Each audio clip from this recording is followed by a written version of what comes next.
සාදරයෙන් පිළිගන්න ලසල් bro YouTube channel එකත් එක්ක එකතු වෙන ඔයාලා හැම දෙනෙක්ම ගිය අවුරුද්දේ අපු බල්බ් බෙල් වගේක් තිබුණා. ඉතින් මම ඒ ටික මේ අවුරුද්දට පත්තු කරන්න කියලා හිතාගෙන පත්තු වෙනවද කියලා බැලුවා. සමහර අය පත්තු වෙනවා, සමහර අය පත්තු වෙන්නේ නැහැ. ඉතින් සමහර අය මේ විදිහට බල්බ් බෙල් පත්තු වෙන්නේ නැති වුණාම ඒවා විසික් කරනවා. ඇත්තටම මේ බල්බ් බෙල් හදන්න පුළුවන්. අපි යමු බලන්න කොහොමද මේ පිච්චිච්ච බල්බ් බෙල් ආයෙ පත්තු වෙන විදිහට හදන්නේ කියලා.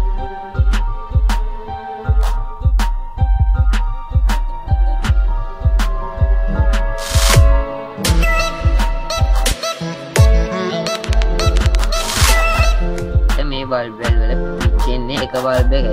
නැත්නම් සමහරලාට මේ බල්බ් බෙල් වල වයර් එකක් හැදෙන්න පුළුවන්. ඔයාලට පුළුවන් මේ බල්බ් බෙල් හොඳින් නිරීක්ෂණය කරලා කරිච්ච වයර් එක තියෙන බල්බ් එක ඉවත් කරලා එතන වයර් දෙකකට අමුණලා ටේප් කරලා ගන්න. මේ බල්බ් බෙල් වල එක බල්බ් එකක් පිච්චුනොත් මුළු බල්බ් බෙලම පත්තු වෙන්නේ නැහැ. ඇයි එහෙම වෙන්නේ? ඔයාලට මේ පේන විදිහට මේක එක බල්බ් බෙලක් වුණාට මේක ඇතුලේ බල්බ් බෙල් කීපයක් තියෙනවා. ඉතින් මේ එක බල්බ් එකක් පිච්චුනොත් මේ වැල හරහා විදුලිය ගමන් කරන්න බැරි වෙනවා. එතකොට මේ බල්බ් බෙල පත්තු වෙන්නේ නැහැ. සමහර බල්බ් බෙල් වල එක බල්බ් එකක් පිච්චුනාම ඒ බල්බ් බෙල විතරයි නිවෙන්නේ. ඒත් අනිත් බල්බ් පත්තු වෙනවා. ඉතින් කොහොමද පිච්චිච්ච බල්බ් එක හොයාගන්නේ? බල්බ් එක පිච්චුනාම මේ බල්බ් එක අඳුරු වෙනවා. ඉතින් ඔයාලට ඒ අඳුරු වෙච්ච බල්බ් එක තෝරලා මේ විදිහට ගලවලා ඒ වයර් දෙක එකට අමුණන්න පුළුවන්. සමහර වෙලාවල බල්බ් වලේ බල්බ් දෙක තුනක් මේ විදිහට පිච්චෙන්න පුළුවන්.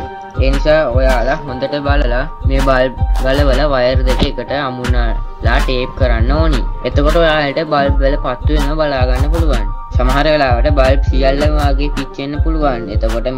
එතකොට නම් ඔයාලට බල්බ් වල විසික් කරන්න වෙනවා. ඊට පස්සේ ඔයාලට බලා ගන්න පුළුවන් මෙන්න මේ වගේ පාට බල්බ් වල සමහර පාට හෝ මුළු වැලම පත්තු වෙන්නේ නැතුව යනවා. ඉතින් මේ ඔයාලට බලා ගන්න පුළුවන් වෙන්නේ ඒ වගේ බල්බ් වලක් මම පත්තු වෙන්න හදාගෙන තියෙන විදිය. මේ බල්බ් වලේ රටා යන්නේ නැහැ. ඔයාලට රටා ඕනි නම් නයිට්‍රයිඩ් සර්කිට් එකක් හරි නැත්නම් ආඩ්නෝ බෝඩ් එකක් හරි පාවිච්චි කරලා රටා මවන්න පුළුවන්. මම නම් මෙතනදී රටා මවන්න සූදානමක් නැහැ. ඒ නිසා අපි බලමු මේ බල්බ් වල පත්තු වෙන විදිහට හදාගන්නේ කොහොමද කියලා. ඉස්සල්ලා මේ සර්කිට් බොක්ස් එකේ එළියට ඇවිල්ලා තියෙන වයර් පහ කපා ගන්න ඕනි. ඔයාලට මෙතන ධන වයර් 4ක් සහ ඍණ වයර් එකක් බලා ගන්න පුළුවන්. ඔයාලා මෙතනින් ඍණ වයර් එක හොයා ගන්න ඕනි. ඒකට ඔයාලා බල්බ් 6ක් විතර වෙනකන් ඔයාලගේ බල්බ් වල ලිහලා කිසිම බල්බ් එකකට සම්බන්ධ වෙලා නැති වයර් එක මාක් කරගන්න. ඒ වයර් එක තමයි ඍණ වයර් එක. ඊට පස්සේ අනිත් වයර් කොන් 4 එකට අමුණලා ධන වයර් එක විදියට පාවිච්චි කරන්න. ඊට පස්සේ ඔයාලා සර්කිට් බොක්ස් එකේ AC කරන්ට් එකට ගහන වයර් එක කපලා අරගෙන මේ වයර් කොන් දෙකට සවි කරන්න ඕනි.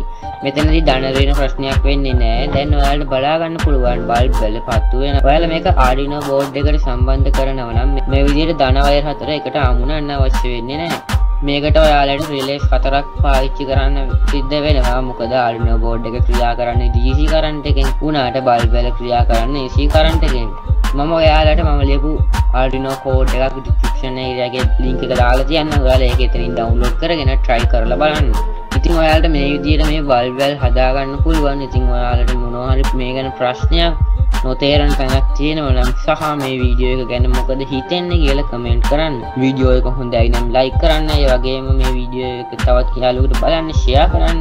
ඒ වගේම ඔයා මගේ YouTube channel එක subscribe කරලා නැත්නම් මේ වගේ තවත් සුපිරි වීඩියෝස් බලන්න subscribe කරන්න කියලා මතක් කරන ගමන් මම අද sign out වෙනවා. ඔයාලට සුබ දවසක්.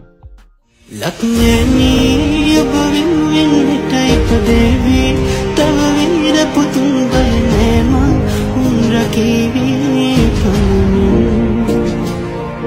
බිම්බිමකී දෙවියන් වටිනා පින කරනා නරුමයන් පලවාරකේ